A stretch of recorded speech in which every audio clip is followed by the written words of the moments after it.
Hello, thanks for listening to the show. Here at Drumbeat we value the wide variety of skilled practitioners who work within the school.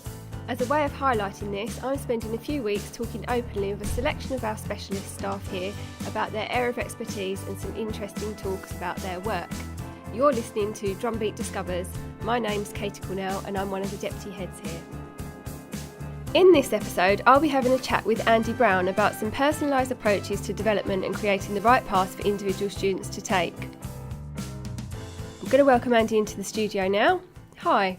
Good morning, Katie. Could you introduce yourself and explain a little bit about what you do here at Drumbeat?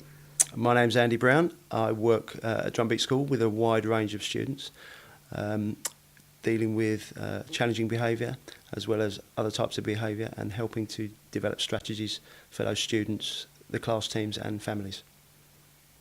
Okay, you mentioned a little bit about what you do.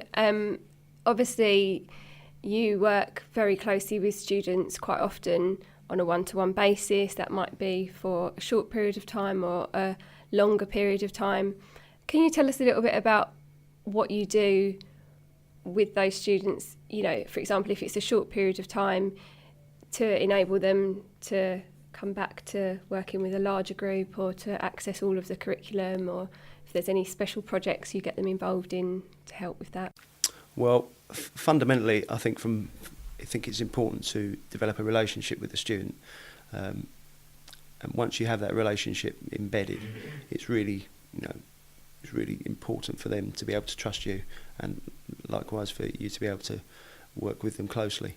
If you don't embed that relationship to begin with, then the next steps are really quite difficult. So that's the first thing I try to do.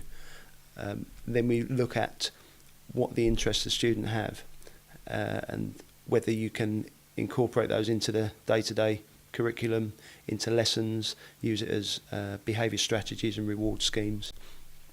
And then you can look to develop after that special interest projects, which are important to that student and things that they enjoy doing, more practical stuff that's going to help them to develop their confidence and give them skills for their life after Drumbeat. Could you give an example to sort of, for those people listening, as to what that might look like? So what a special interest or a project, or how you would develop those skills and use them with a particular student? So you could give us a real life example, but we won't name names. Okay. With some students I've worked with in the past, you found that the sort of kind of the classroom environment is quite restrictive for them. So they like to have a more practical approach. And one of the students I've worked with in the past has had quite a keen interest in using tools and woodworking and other types of materials and creating models. And he actually worked over probably about 3 months building a tuck trolley to use as a tuck shop for some of the sixth form students.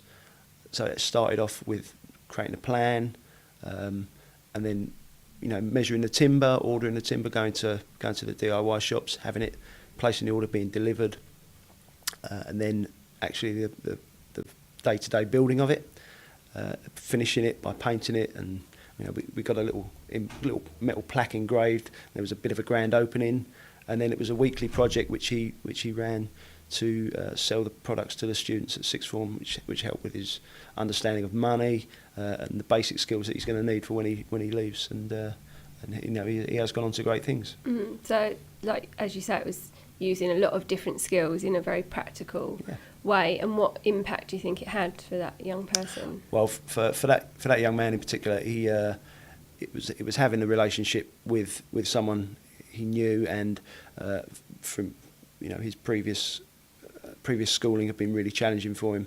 And I think it was kind of having that relationship with people at school that he knew he could rely on, and we're going to be there for him and support him in whatever he wanted to do, as well as giving him the confidence to realise that he did have the skills. It was just bringing them to the surface.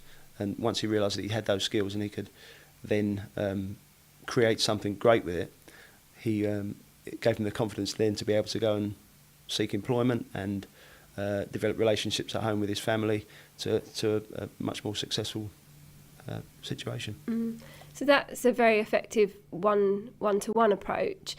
Do you work kind of more with groups of students, perhaps if they need to work more on being able to be part of a group, and how do you address that? Because, you know, young people with autism can find that difficult. So how do you address that for those that find it a struggle? Yeah, we've we looked at some different approaches with that particular aspect of teamwork, and we got involved with a company called Challenger Troop about 18 months ago now.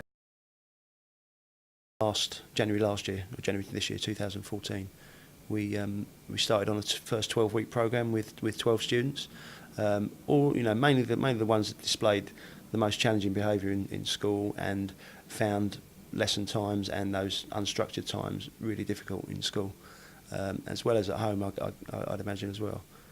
And Challenger Troop was an organisation with an army theme, but in no way connected to the Ministry of Defence. But it allowed the students to have that structure and build confidence within the team, and understand that sometimes they have a skill to bring to the team which is vital, which may not be readily apparent in school. And they were outside of school, and they took part in activities like, you know, to survival, building camps, building fires, you know, rustic cooking. Sounds interesting. Survival. You know, they did archery. You know, use laser guns. They were able to. They took part in an overnight survival experience, which was quite challenging for them. And not to mention some of the adults that went along as well. Mm-hmm, sounds it. but they accepted it. They stuck to it, and I think the overriding thing for myself, the Drumbeat staff and the Challenger Troop staff, we noticed that they worked together, and they kind of showed that they needed each other in those really quite extreme situations. And they were able to recognise that. Absolutely, yeah, absolutely. They were able to, on their evaluation, their feedback afterwards, they were able to say, you know, we understand the need to work together, and for most of those students that took part, and the subsequent 12 that took part in the summer term, those 24 students have found managing their time in school much better. You know, not everyone. It's not a perfect world, and not everyone has found it to be the right thing for them. But the most important thing is they accepted it and gave it a go initially. And now four, starting in January 2015, 4 of the students have been asked back by Challenger Troop to be mentors and been taken to the next level of Lance Corporal. So for the next 3 groups that will be taking part in Challenger Troop in 2015, they'll be acting as mentors, showing them the ropes, as well as having to lead sessions themselves, which 3 of them having done it already, said that it was the most difficult thing they've done. But because that relationship with the adults and the other students that were there is in place, they felt confident, and they felt like they had the trust, and they had the sort of strength of character to take those things on. That's a massive achievement, isn't it? Absolutely, for them, yeah. So you clearly see a benefit from a practical and individualised approach. So kind of thinking about families, if there's any families that perhaps, you know, see challenging behaviour at home, or struggle a little bit with their relationship, you know, as many families do with any teenager, because the teenage years are difficult. Do you have any advice as to perhaps things that they could try, or projects you could recommend that they could perhaps try to become involved with to improve that relationship or help to develop it? Well, like I said right at the beginning, having, you know, obviously if it's your own child or young person, you have that relationship there already. But I think the next step is to look for special interests, and if you can identify those special interests, then really try as best you can to work on those with support from people at Drumbeat. You know, we can kind of look at different pathways that might be open. The local libraries are really helpful. There's lots of information there. In the wonderful world of the internet, there's loads of information on the internet nowadays that can really support your student in the local community and your young person. You mentioned the Young Lewisham project. Can people access that outside of the school environment, or how does that work? Yeah, Young Lewisham project is in Catford, and that's fundamentally a schools-based program during the week, but they do run evening. They have an evening gardening and arts and crafts club on a Tuesday.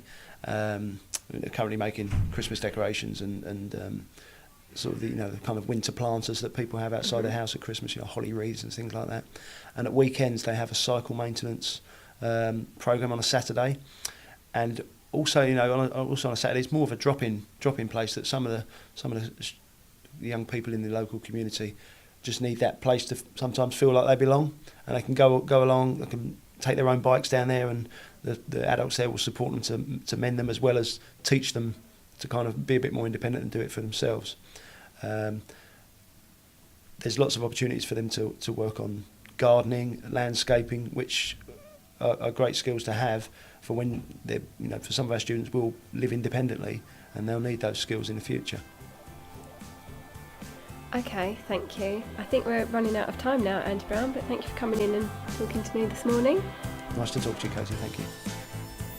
If any of the issues that we've talked about today are affecting you and your family or your young person, and you would like some more support, please feel free to contact the school. You can do this via our website at drumbeatasd.org.